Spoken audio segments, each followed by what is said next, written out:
Lung transplantation कब किया जाता है, यानी इसकी ज़रूरत कब पड़ती है।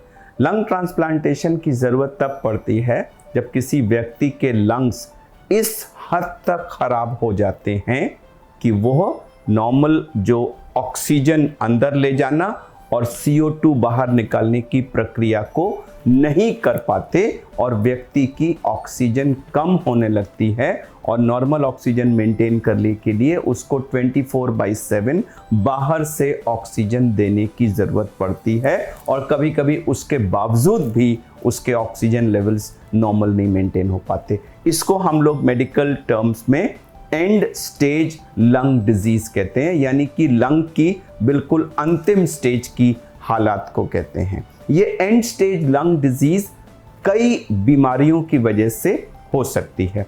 सबसे कॉमन है एक बीमारी जिसको हम COPD यानी क्रॉनिक ऑब्स्ट्रक्टिव पल्मोनरी डिजीज कहते हैं, जो स्मोकिंग की वजह से हो सकती है, वायु प्रदूषण को वजह से हो सकती है या और कारणों से भी हो सकती है, जिसमें हमारे फेफड़े गुब्बारे की तरह फूल जाते हैं, शिथिल हो जाते हैं और वो अपना कार्य नहीं कर पाते। दूसरा कारण है पल्मोनरी फाइब्रोसिस, जिसमें फेफड़े फूलने की जगह वो श्रिंक कर जाते हैं, बड़े हार्ड हो जाते हैं और उनकी नॉर्मल खुलने बंद होने की जो शक्ति है वो कम या ख़त्म हो जाती है। ये बहुत बड़ा सा एक ग्रुप है जिसको इडियोपैथिक पल्मोनरी फाइब्रोसिस एक कॉमन नेम से। COPD एक, फाइब्रोसिस एक। तीसरा कारण है पल्मोनरी आर्टीरियल हाइपरटेंशन, जिसमें लंग्स के अंदर जो धमनियां होती हैं उनका प्रेशर इतना ज़्यादा बढ़ जाता है कि वो लंग्स उसकी वजह से काम नहीं कर पाता। इसके अलावा बहुत सी और इन्फेक्शियस बीमारियां होती हैं, जैसे सिस्टिक फाइब्रोसिस है जिसमें लंग्स में दोनों तरफ छोटे छोटे स्पॉट्स से बन जाते हैं।